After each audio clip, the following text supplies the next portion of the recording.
Hello there guys, welcome back to Krishna Kumar life. आज एक और नया व्लॉग।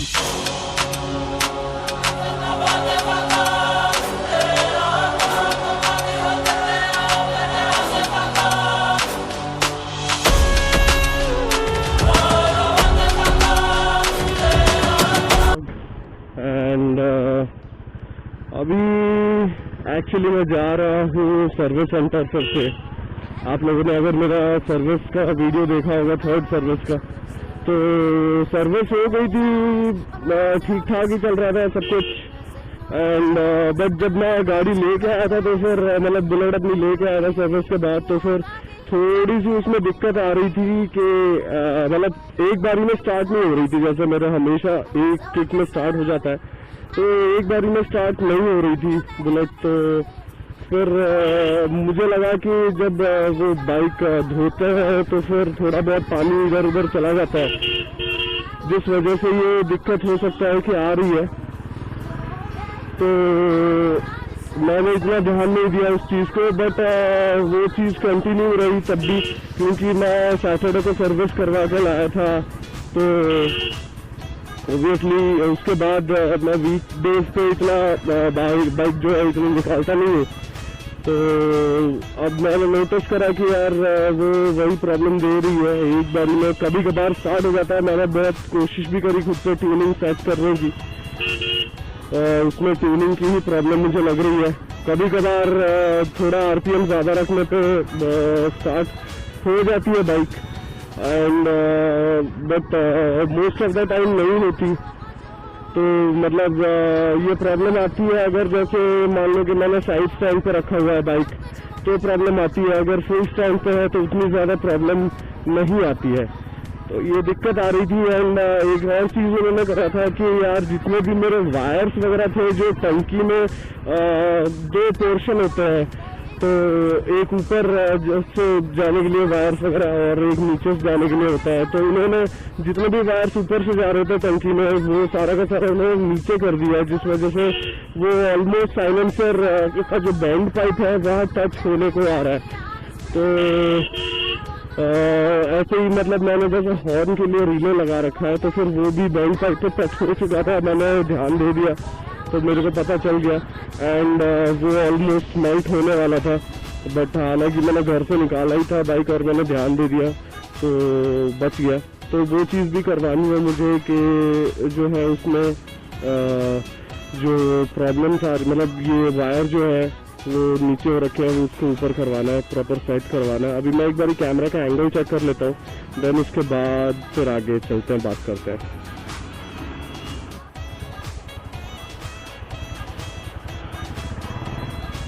ओके, तो मैंने कैमरा का एंगल जो है वो सेट कर दिया है, और आई होप कि आप लोगों को ऑडियो भी सही आ रहा होगा। कैमरा का एंगल तो वैसे सही था, मैंने देख लिया, एंड ये सही है। मैंने एक्चुअली जो इसका जे माउंट होता है, आप अगर सीधा लगाते हो तो फिर थोड़े से लिमिटेशन हो जाते हैं, जैसे आपने मेरे पिछले वीडियो में देखा होगा, वीडियो जिस तरीके से आ रही है।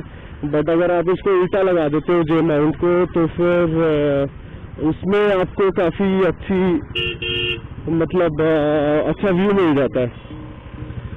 तो अच्छी बात है ये। बट हाँ, जे माउंट को जैसे उल्टा करके लगाते हैं तो थोड़ा सा शेकी, मतलब शेक करता है वो माउंट कभी कभार, बट वीडियो में शायद वो नज़र नहीं आता, तो दैट्स फाइन। हाँ, तो ये था सर्विस का। अभी मैं जा रहा हूँ, इसीलिए मैंने जिस बंदे से जॉब शीट बनवाई थी उसका नाम है अंकुर, एंड मैं जा रहा हूँ ये शादरा वाला अमर ऑटोज वाला सर्विस सेंटर जो है वहाँ पे। तो उसमें मैंने उसे कॉल किया, मैंने उसे बोला, तो फिर काफ़ी अच्छे से उसने रेस्पॉन्ड करा अंकुर ने। उसने बोला सर आप आ जाओ एंड हम देख लेंगे जो भी दिक्कत है। तो which is nice. Royal Enfield में बहुत कम ही ऐसा होता है कि आप कॉल करो एंड वो रेस्पॉन्ड करो अच्छे से, तो विच इज़ नाइस। बाकी एक बार ही जाके सब कुछ करवाने के बाद पता चलेगा एक्सपीरियंस कैसा रह रहा है, तो मैं आपको वो बताऊँगा। एंड बाकी जो है कुछ और चीज़ें कवर कर लेते हैं, जैसे कि कुछ लोगों ने पूछा था। एक तो साइलेंसर से रिलेटेड बहुत सवाल आया मेरे पास कि यार कैसे करवाया है। तो इसका जो क्लिप है वो एंड में डाल दूंगा, इस वीडियो के एंड में। आप लोग एंड तक देखिएगा वीडियो। और अगर आप लोगों ने अभी तक भी चैनल को सब्सक्राइब नहीं किया है तो फिर सब्सक्राइब बिल्कुल कर दीजिए, एंड लाइक, कमेंट और शेयर करना ना भूलें अपने दोस्तों के साथ। तो और दूसरी बात यह है कि यार देखो, व्यूज़ जिस तरीके से आते हैं, कुछ वीडियोस में काफ़ी अच्छे व्यूज़ आते हैं, जो ठीक है, मतलब मेरे चैनल के हिसाब से ठीक है। व्यूज़ अच्छे तो नहीं बोलूँगा अभी, तो मेरे चैनल के सब्सक्राइबर्स के हिसाब से ठीक है, तो मतलब ठीक ठाक है।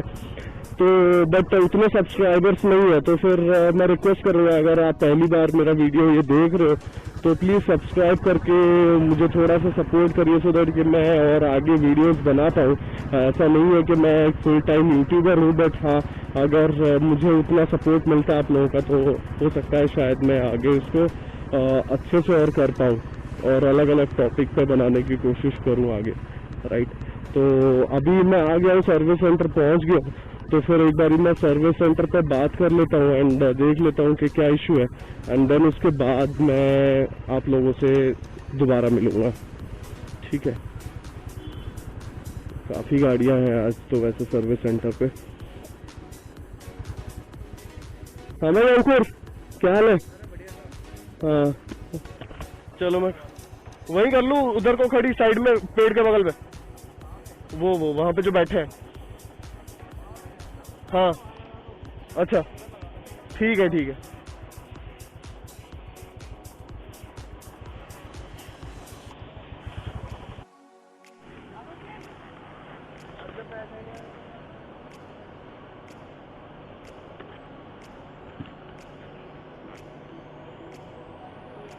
ओके गाइस, देखो गाड़ी का तो काम हो गया, अब एक किक लेते हैं। सही, एकदम बढ़िया, चलो थैंक्स। हाँ तो जैसा मैं बोल रहा था कि यार गाड़ी एकदम हो गई है परफेक्ट, एक ही बार में स्टार्ट हो रही है। मैंने 3-4 बार ही बंद करके स्टार्ट करके देख लिया, एंड अब कोई दिक्कत वैसे लग नहीं रही है मेरे को, ठीक है। अब जो है अब निकलते हैं हम यहाँ से।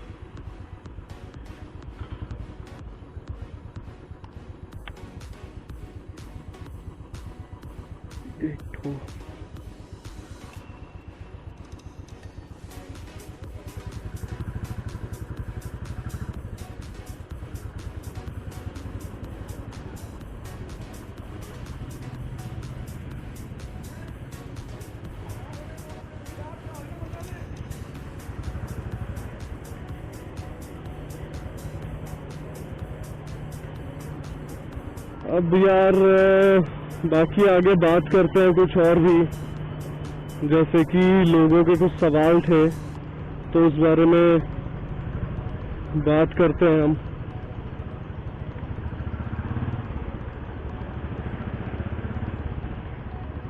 तो यार एक तो साइलेंसर के बारे में था, जो कि मैं डाल दूंगा इस वीडियो के एंड में, अभी कैसी लग रही है साइलेंसर देखने में, सो दैट कि अंदर से वीडियो ऑलरेडी बना रखा है तो वो आपको थोड़ा सा पता चल जाएगा, आइडिया हो जाएगा कि कितने होल्स कैसे हुए हैं उसमें, ठीक है।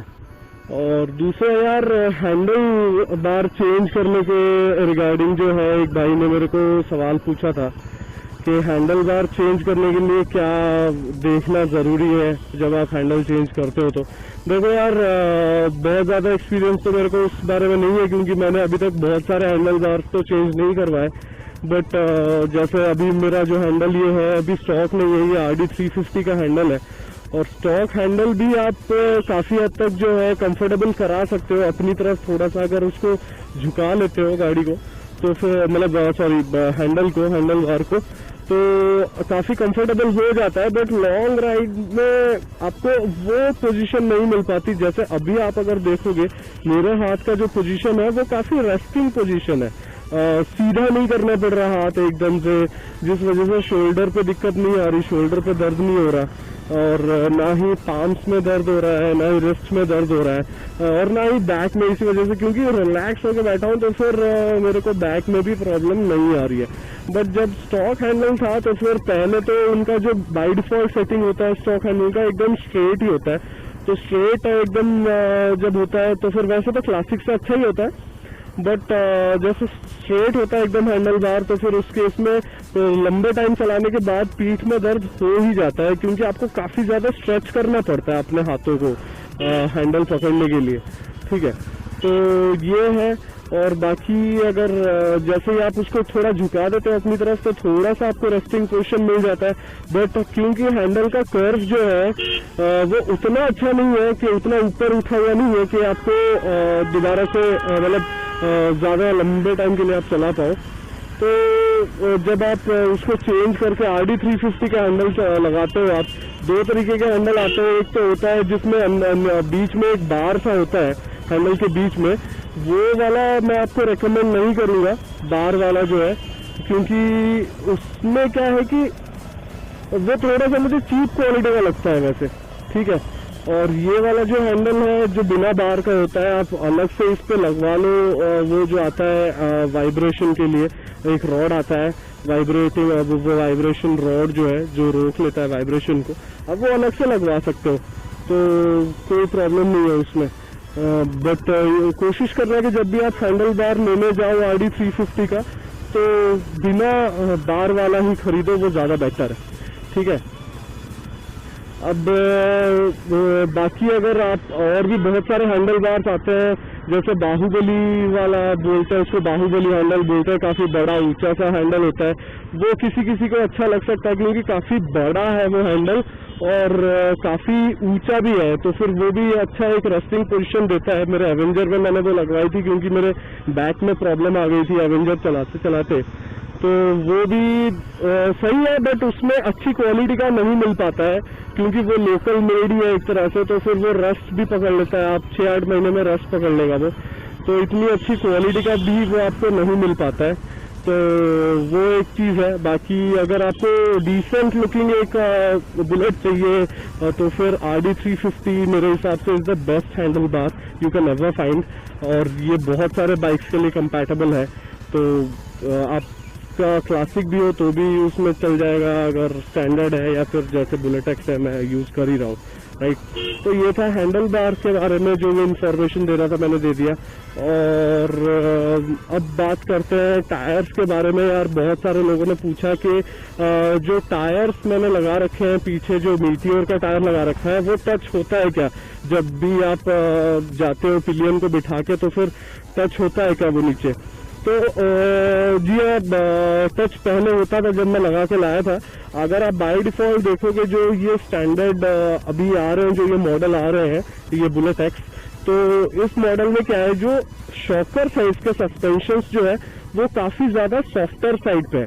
ठीक है, तो सॉफ्टर साइड में होने की वजह से जो है क्या होता है कि जब भी आप किसी बम्प में आते हो या फिर किसी गड्ढे में आप आते हो तो फिर होता यह है कि आपका शॉकर काफ़ी सॉफ्ट होने की वजह से मडगार्ड आपको काफ़ी नीचे तक दबता है अगर पिलियन पीछे बिठा रखा है, तो वो बहुत ज़्यादा अच्छा फील होता है पिलियन को सॉफ्टर होने की वजह से। बट वो उसकी वजह से जो है वो जब आप ये मोटा टायर लगा लेते हो, मीटियोर या फिर रैल्को का स्पीडस्टर वगैरह कुछ भी लगा लेते हो, तो उससे जो है प्रॉब्लम आती है। मतलब वो टच होता है मडगार्ड और काफ़ी ज़्यादा तेज़ आवाज़ भी आती है जब वो टच होता है पिलियन के साथ। इवन इफ आप 40 की स्पीड पे हो और पिलियन है आपके पीछे और किसी जगह पे आप रुके नहीं स्पीड ब्रेकर या फिर गड्ढे पे, तो आपने कम नहीं करा स्पीड, 40 की स्पीड पे ही हो, तब भी वो आवाज़ करता ही है।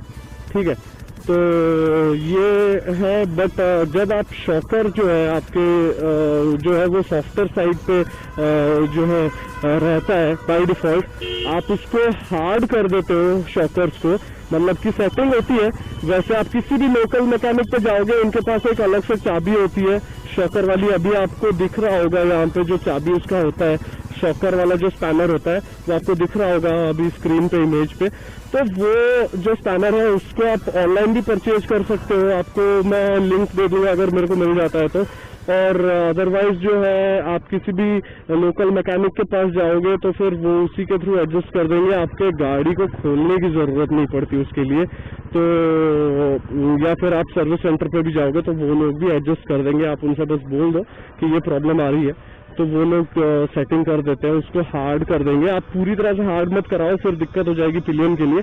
आप जो हार्ड सबसे हार्डेस्ट सेटिंग होता है उससे 1 नंबर ऊपर ही रखना, तो पिलियन को भी दिक्कत नहीं होगी और आपका जो मडगार्ड है बाइक का वो भी टच नहीं होगा, ठीक है, व्हील में।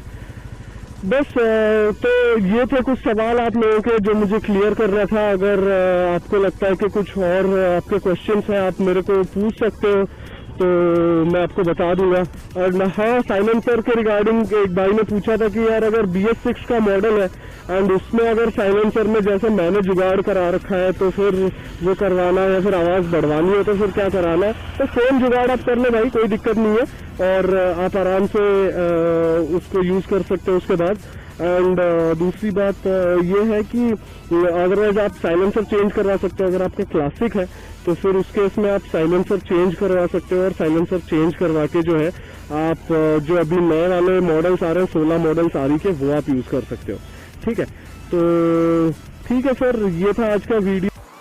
तो अभी आप ये जो फ़ोटो देख रहे हो ये साइलेंसर का ही है, आप होल देख सकते हो उसके अंदर जो है आपको दिख रहा होगा फ़िल्टर में होल किया हुआ है, राइट। ये छोटा सा क्लिप है, आप लोग देख सकते हो कि उसमें किस तरीके से जो है होल हो रखा है, ये साइलेंसर के अंदर है। ये फ़िल्टर का पूरा होल हो रखा है एक रॉड डाल के यहाँ से लेके उस तरफ तक। आई होप कि आप लोगों को इन्फॉर्मेशन पसंद आई होगी, वीडियो पसंद आया होगा। तो अगर पसंद आया तो फिर लाइक शेयर और सब्सक्राइब करना ना भूलें एंड कमेंट करके अपने सजेशंस या क्वेश्चंस पूछ सकते हो आप। तो अभी के लिए इतना ही, तो मिलते हैं फिर अगले व्लॉग में। इस बारी व्लॉग में मेरा चेहरा मैंने नहीं दिखाया, अगले व्लॉग में मिलते हैं। तो till then stay safe and take care, bye.